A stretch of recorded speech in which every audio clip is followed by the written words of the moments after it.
mahadsan tahay agaasim ku-xigeenka aad iyo aad u mahadsan yahay. Excellency Deputy Prime Minister, Minister of Planning, Investment and Economic Development of Federal Government of Somalia, Ministers, Deputy Minister of Finance, Federal, Ministers of Planning from the federal member states, World Bank Country Manager, UNDP Representative, Country Representative, Resident Representative, UK Development Director, government officials, academia, civil society, greetings to you all, ladies and gentlemen. We are extremely delighted with your participation today at the Somali Integrated Household Budget Survey report today.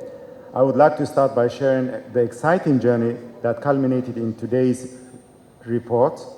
I'm glad that the Deputy Minister of Finance, Abdelghafar Hange, is here with us today. He has been part of this journey at the state level when he was a Minister of Planning in Puntland, and he will also be talking about this too later. The Household Budget Survey was first conceived in 2018 and considered necessary for Somalia's debt relief completion. Together with the Business Establishment Survey, the Integrated Household Budget Survey was incorporated into the World Bank-supported Statistical Capacity Building Project, which became effective in November 2020. The first consultations involving federal member states were conducted in January 2021, followed by a series of planning meetings with the federal member states and experts.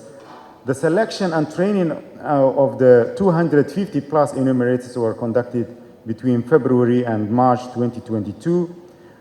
Then we had to pause during Ramadan lest it become distorted by the household consumption during that fasting month.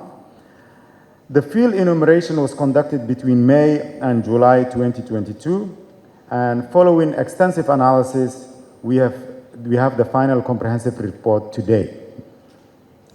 First and foremost, I would like to extend our gratitude to the participants of the survey and all key stakeholders across the country, including federal member states. Without their cooperation and willingness to share their time, we would not have been able to gather the data necessary to produce this report. Their responses have provided valuable insight into wide ranges of socioeconomic issues, and we are greatly appreciative of their participation.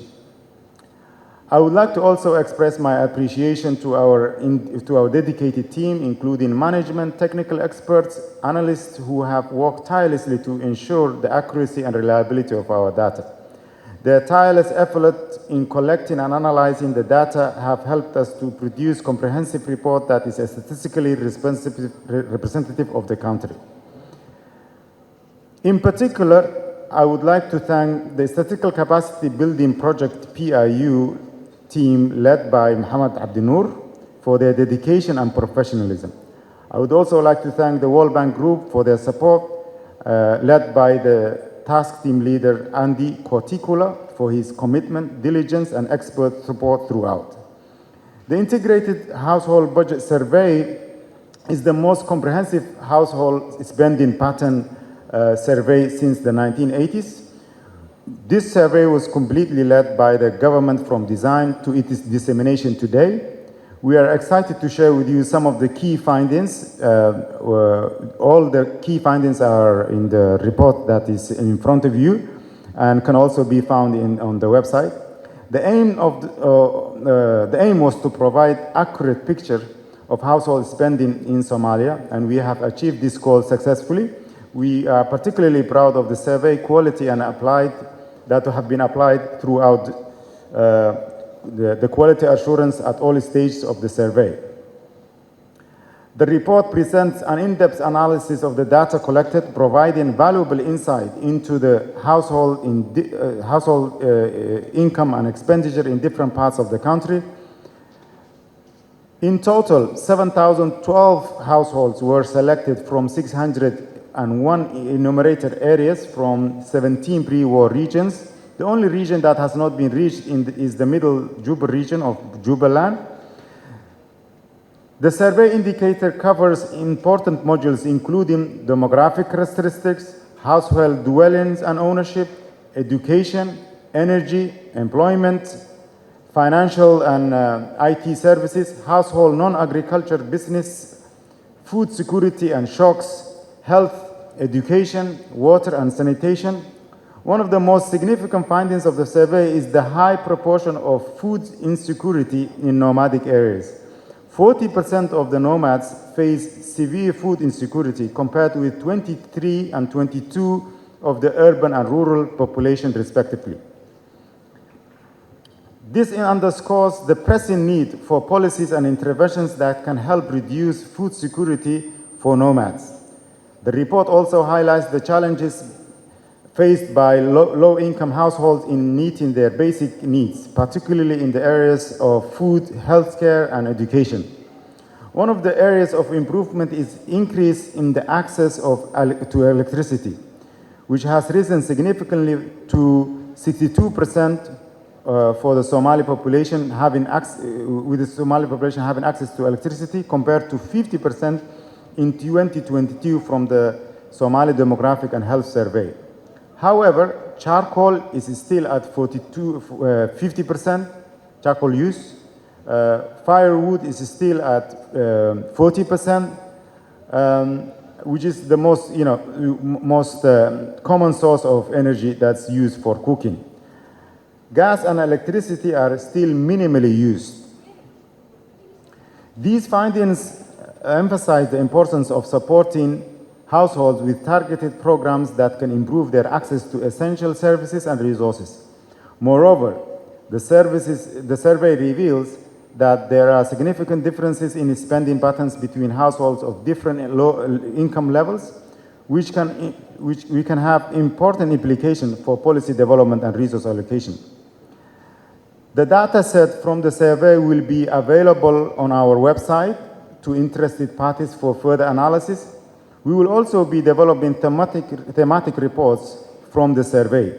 These include Poverty and Inequality Report, which will determine Somalia's poverty line. This will be published next month.